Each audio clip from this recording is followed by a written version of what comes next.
महानवरात्रि की आप सबको बहुत बहुत शुभकामनाएं। कावन मैया मंदिर बसै, कावन मैया पर्वत हो, कावन हो मैया ना हो, कावन हो मैया ना बसै निमिया के तिरवा हो, कावन हो मैया ना बसै निमिया के तरवा हो, कावन हो मैया ना काली मैया मंदिर बसै, दुर्गा मैया पर्वत हो, शीतल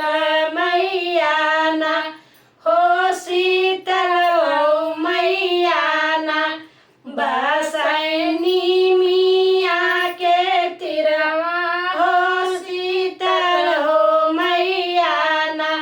बसै निमिया के तरवा हो, शीतल हो मैया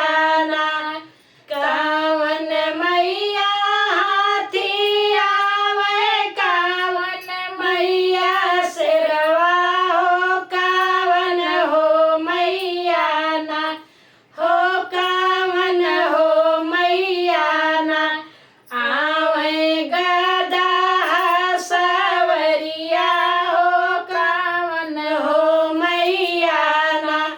आवे गदा सवरिया हो, कावन हो मैया ना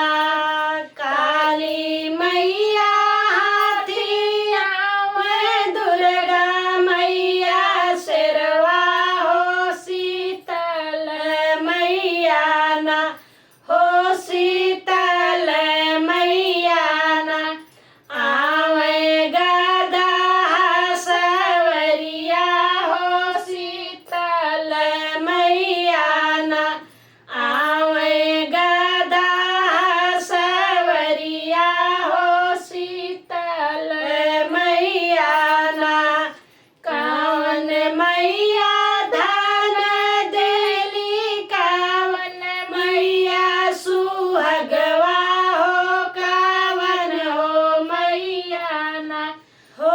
कावन हो मैया ना दे